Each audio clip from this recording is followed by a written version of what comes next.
남들에게 알려지지 않은 숨겨진 멋진 시계를 찾아다니는 시계 매니아들에게 조디악은 지나치기 힘든 유혹입니다. 특히 이 브랜드의 대표작이라고 할 수 있는 슈퍼 시울프 컬렉션은 크기도 두께도 한국인에게 적당한 데다가 탄탄한 헤리티지로 뒷받침되는 유니크한 디자인들로 가득 채워져 있습니다. 하지만 그동안 한국의 시계 팬이 이 형형색색의 조디악 유니버스로 뛰어들기 위해서는 상당한 용기가 필요했습니다. 아무리 남들이 모르는 걸 발견하길 좋아하는 분들이라고 해도 판단의 근거가 될 최소한의 정보는 필요하실 텐데 그동안 조디악과 슈퍼 시울프 컬렉션에 대해 알려진 내용이 너무 없었기 때문입니다. 오늘 생활인의 시계에서는 조디악의 시계를 고려하시기 전에 꼭 알아두셔야 할 내용들을 정리해서 전해드리고 가장 접근 가능한 가격대의 컴프레션 시리즈부터 최고 스펙의 티타늄 프로 다이버까지 차근차근 소개해 드리도록 하겠습니다. 조디악의 핵심 컬렉션들은 11월 29일 오후 9시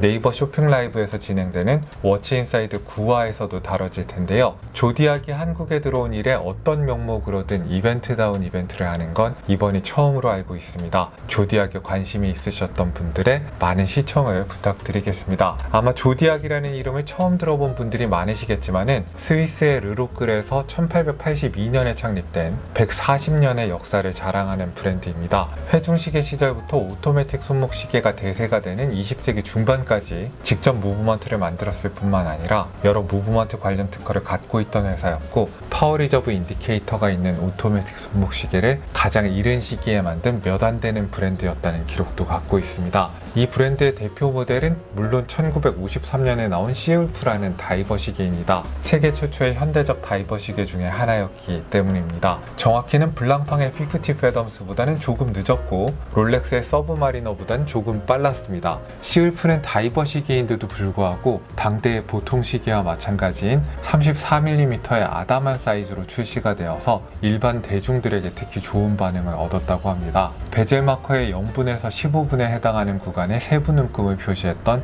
최초의 다이버 시계라는 기록도 갖고 있습니다. 베트남 전쟁 때는 PX에서 100불 이하의 가격에 살 수 있는 시계로 미군들 사이에서 큰 인기를 끌기도 했습니다. 시울프라는 이름 앞에 슈퍼라는 단어가 붙기 시작한 건 1968년부터입니다. 크라운 시스템과 케이스백의 개선을 통해서 방수 성능을 750m까지 끌어올리면서 슈퍼 시울프라는 명칭을 쓰게 된 것입니다. 비공식적이긴 하지만 네이비실이나 UDT의 특수작전에도 활용되었던 시계로 꽤 광고를 많이 했습니다. 조디악이 만들었던 고성능 다이버 시계의 전통은 지금도 슈퍼 시울프 컬렉션의 일부 하위 라인업을 통해서 계승되고 있습니다. 조디악은 쿼츠 위기 이후에도 꽤 활발하게 활약한 브랜드였습니다. 70년대 말에는 세계에서 가장 얇은 쿼츠 시계를 내놓는 저력을 과시하기도 했습니다. 하지만 의미 있는 역사에도 불구하고 조디악이 우리에게 생소한 이유는 이 브랜드가 꽤 많은 부침을 겪었기 때문인데요. 현재 조디악은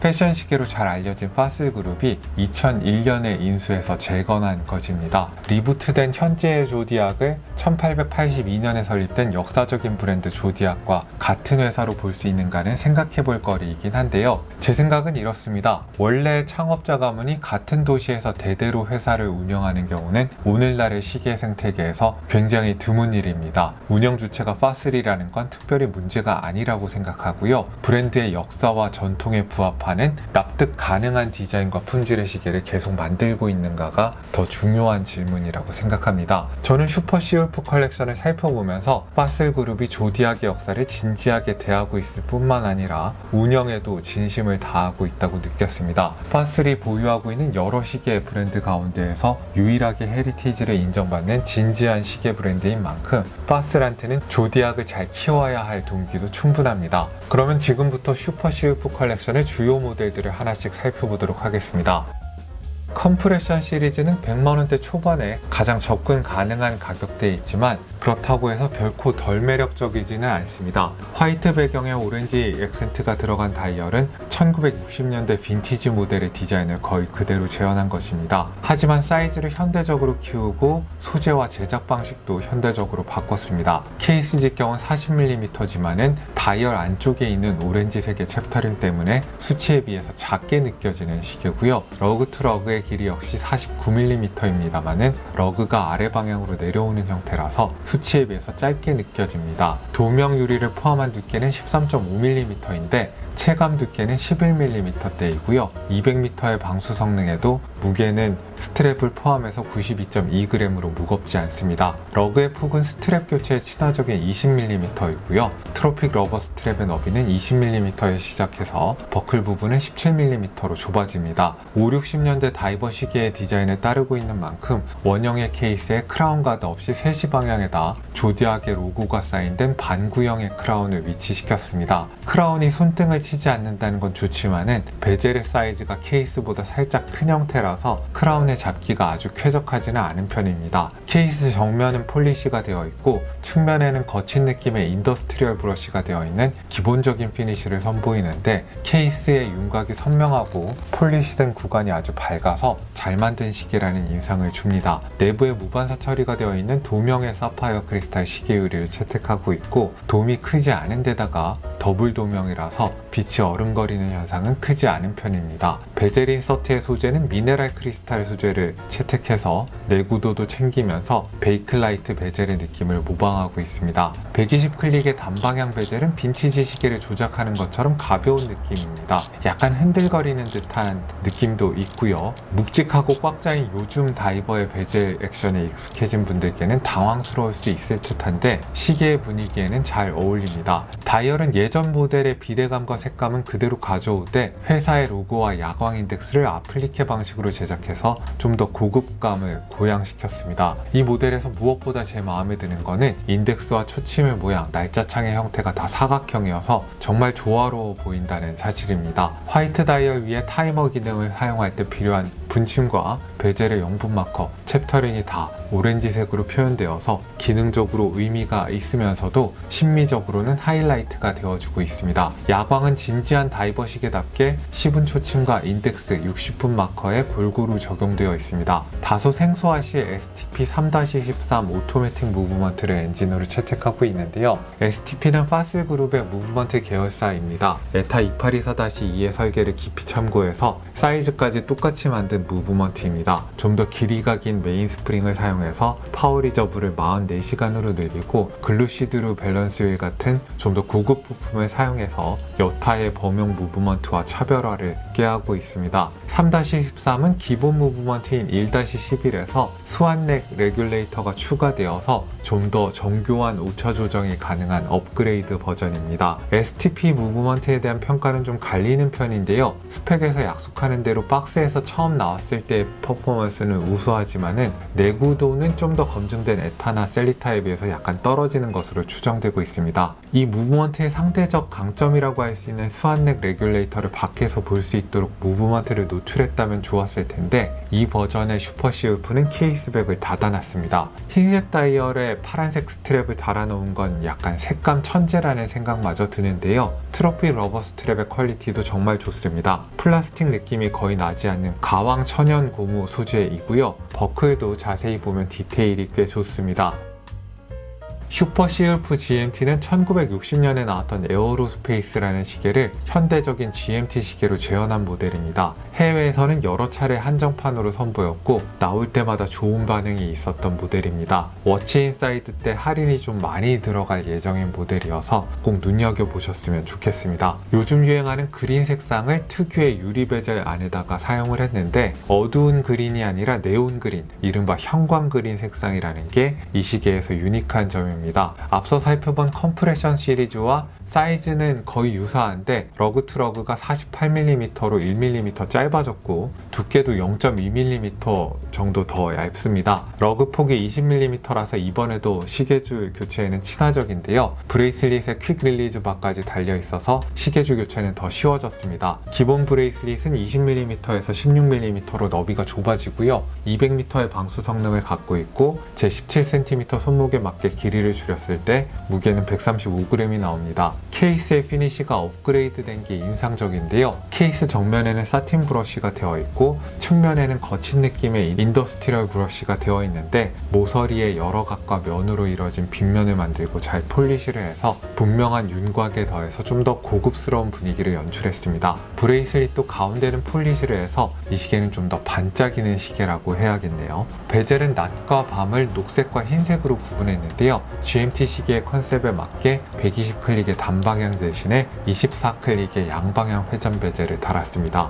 다이얼은 대부분의 요소를 프린트로 처리했지만은 폴리시된 금속 아플리케 인덱스가 층이 지어져 있는 좀 더 흥미로운 형태를 하고 있습니다. 시분 초침도 이번에는 폴리시가 되어 있고요. GMT 칩만 베젤 색상과 같은 네온 그린을 사용한 게 재밌습니다. 야광은 도료의 적용 면적이 좁아져서 그런지 컴프레션 모델에 비해서 다소 성능이 부족합니다. 그래도 칭찬할 만한 점이 있다면은 GMT 칩의 야광을 생략하지 않았습니다. 이 시계의 엔진으로는 소프로드사의 C125 무브먼트가 채택되어 있는데요. 파워 리저브는 42시간에 1단계에서 독립적으로 움직이는 GMT 칩을 가진 오토매틱 무브먼트입니다. 에타 2893-2를 대체하기 위해서 등장했지만은 설계상으로는 에타가 아니라 세이코의 4125 무브먼트에 의존한다는 게 또 재밌는 점입니다. 그 위에 GMT 모듈을 얹은 형태를 하고 있습니다. 제가 조사해본 바로는 사용자 평가는 꽤 괜찮은 편이었습니다. 이번에도 케이스의 뒷면은 닫혀 있고요. 브레이슬릿은 리벳 스타일의 빈티지 브레이슬릿을 현대적으로 재해석했습니다. 보기랑 다르게 만져보면 흐물거리지 않고 적당한 실체감과 빈티지스러운 분위기를 잘 조화시켰습니다. 길이 조정은 피는 칼라 방식으로 하도록 되어 있고 클래스프의 미세 조정은 4칸이 있습니다. 무엇보다 제 마음에 드는 건 클래스프의 이중 잠금의 형태인데요. 품질상으로 의미가 있는 건 아니지만은 이 로고 부분이 구멍이 뚫려 있어서 이렇게 마지막에 덮개를 덮으면 덮이는 이런 것들이 굉장히 인상적인 기믹으로 느껴집니다. 월드타임 모델은 GMT 모델과 같은 200m 방수 케이스에 똑같은 소프로드 무브먼트를 장착했습니다. 그래서 크기와 두께, 심지어 무게까지 똑같습니다. 하지만 결정적인 차이는 베젤과 다이얼을 월드타임 기능을 위해서 수정했다는 데 있고요. 월드타임 베젤과 다이얼 챕터링에 들어간 다소 예스러운 글씨체 때문에 좀 더 강렬한 빈티지 바이브를 갖고 있는 모델이라고 하겠습니다. 밝은 실버 다이얼에 강렬한 레드 베젤이 대비를 보여주는 모델이 있는가 하면은 그레이 다이얼에 블랙 베젤을 매칭한 비교적 차분한 모델도 있습니다. 같은 사이즈임에도 불구하고 챕터링의 존재 때문인지 GMT 모델에 비해서 체감 사이즈가 살짝 작게 느껴지는 게 특징입니다. GMT 모델과 비교해서 또 하나의 큰 차이점이라면은 폴리시 되었던 많은 구간들이 이번에는 다 브러쉬로 처리되었다는 점입니다. 브레이슬릿의 가운데 조각도 이 모델에서는 브러쉬가 되어 있고요. 다이얼의 아플리케 인덱스도 가운데 가장 높은 부분이 브러쉬 피니시가 되어 있어서 폴리시된 가장자리 부분과 대비를 보여주고 있습니다. 시분침도 브러쉬를 해놓고 초침만 폴리시가 되어 있는데 이렇게 브러쉬 폴리시의 대비를 효과적으로 활용하니까 고급스러운 느낌을 줍니다. 월드타임 전용 무브먼트가 아니라 GMT 무브먼트가 들어간 만큼 세계 도시들의 시간을 한눈에 확인하려면 24클릭의 양방향 회전 베젤을 수동으로 돌려야 합니다. 현재 GMT 칩이 가리키는 시간대가 어느 도시인지 베젤을 돌려서 맞춰놓은 다음에 다른 도시의 시간을 한눈에 확인할 수 있는 겁니다. 수동이라서 완벽하지는 않지만은 나름대로 쓸만한 월드타임 기능이라고 할 수 있고요. 불을 끄면 야광도 거의 GMT 모델과 동일한데 베젤의 영분 마커 야광이 빠진 것만 다릅니다. 이번에도 케이스백은 닫혀 있는데요. 슈퍼 시우프 특유의 매력적인 브레이슬릿이 이 시계에도 장착되어 있다는 점은 똑같습니다. 프로다이버 티타늄 한정판은 조디악의 창립 140주년을 기념하는 한정판으로 가장 고스펙의 슈퍼 시우프 모델입니다. 가격도 제일 비쌉니다. 프로페셔널 다이버 시계의 표준인 ISO 6425의 기준에 따라서 만들어진 300m의 방수 성능을 자랑하는데요. 이게 테스트 기준이 훨씬 높기 때문에 단순히 숫자로 환원되지 않는 훨씬 엄격한 방수 성능 표시 방법이라는 것을 염두에 두실 필요가 있습니다. 고성능 다이버로서의 슈퍼 시울프의 전통을 계승하는 모델이라고 할 수 있습니다. 케이스와 브레이슬릿은 전체가 티타늄으로 만들어져 있고요. 크로노미터 인증을 받은 셀리타의 SW200-1 오토매틱 무브먼트를 엔진으로 장착하고 있습니다. 파워 리저브는 38시간으로 좀 아쉬운 편이지만은 정확도와 신뢰도만큼은 검증된 무브먼트입니다. 고스펙이라는 걸 과시라도 하는 것처럼 사이즈도 조금 더 키웠습니다. 케이스 직경은 42mm에 러그 투 러그의 길이도 49.8mm이고 두께는 14.1mm입니다. 하지만 티타늄의 이점을 살려서 무게는 108.6g에 지나지 않고요. 크기와 두께도 너무 부담스러운 정도는 아닙니다. 러그의 폭은 20mm인데 기본 브레이슬릿은 20mm에서 18mm로 너비가 좁아집니다. 케이스와 브레이슬릿 모두 분명한 형태의 브러쉬 피니시가 되어 있고요. 각지고 두툼한 크라운 가드가 이번에 드디어 적용이 되어서 좀 더 현대적인 시계라는 인상을 줍니다. 크라운도 같이 커지면서 사용감이 다른 슈퍼 시울프에 비해서 상당히 쾌적합니다. 크라운의 사용감이 좋은 대신에 한 가지 아쉽다면은 이게 날짜창이 없는 다이얼인데 고스트 포지션이 남아있다는 게 좀 아쉽네요. 프로다이버 모델의 베젤 액션은 고급 모델답게 좀 더 묵직해지긴 했는데 완전히 현대적인 빡빡한 베젤 액션은 아니다, 이런 얘기를 말씀드리고 싶어요. 라이트 오렌지 챕터링과 연두색 베젤의 조합은 수박을 연상시키기도 하는데, 이런 색상 선택을 보면은 고급 모델에서도 조디악다운 과감함이 느껴집니다. 전체적인 디자인이 앞서 살펴본 컴프레션 모델과 유사한 듯하면서도 좀 더 입체감이 있습니다. 산 모양의 시분침과 키스톤 형태의 인덱스는 형태상으로 조화가 좋고요. 나머지 인덱스가 이빨 모양으로 생긴 것도 상당히 재밌습니다. 그리고 이 인덱스가 튀어나온 챕터링 안쪽으로 들어가는 형태로 생겼다는 것도 굉장히 독특한 지점입니다. 불을 꺼보면 야광이 업그레이드가 되었는데요. 베젤 전체에 야광이 들어간다는 점, 그리고 시분침에는 다른 색의 야광을 사용한다는 점을 크게 칭찬해 주고 싶네요. 엔지니어 스타일의 브레이슬릿도 재밌는 요소가 있습니다. 일단 티타늄으로 이런 촘촘한 브레이슬릿을 만들기가 쉽지 않다는 걸 이야기를 해야겠고요. 둘째로 미세 조정이 없어서 아쉽긴 하지만은 클래스프가 정말 실용적으로 디자인되어 있습니다. 고무줄처럼 힘을 주면은 약간 늘어날 수 있도록 되어 있거든요. 여름이나 아침에 손목이 부을 때 의미가 있는 설계라고 할 수 있습니다. 빈티지 브레이슬릿들을 보면은 이런 게 종종 있기는 했는데 현대 시계에서는 이런 게 사라졌었거든요. 이런 걸 되살릴 생각을 했다는 게 참 재밌다는 생각이 듭니다. 자, 그러면은 조디악의 주요 라인업들을 다 소개를 해드린 것 같은데요. 종합적으로 고려를 했을 때 가격적인 메리트가 가장 있는 모델은 제 생각에는 GMT 모델인 것 같습니다. 이게 워치 인사이드 때 제일 혜택이 많이 들어가는 모델이어서 이 모델을 눈여겨봐 주셨으면 좋겠고요. 조디악이 시계를 얼마나 잘 만드는지 확인해 보시고 싶은 분들이라면은 프로다이버 티타늄 한정판 정말 짱짱하게 잘 만든 시계입니다. 그리고 가장 접근 가능한 가격대라는 점에서 컴프레션 시리즈도 분명히 메리트가 있습니다. 제가 소개해드린 러버 스트랩 버전 말고도 메탈 브레이슬릿 버전도 있으니까 이 모델도 한번 살펴보시기 바라고요. 이쯤 되면은 조디악 슈퍼 시울프는 충분히 소개를 해드린 것 같습니다. 오늘 모델이 많아가지고 영상이 좀 길어졌는데요. 여러분들께 유용한 정보가 됐기를 바랍니다. 여기는 생활인의 시계 채널, 저는 김생활이었습니다.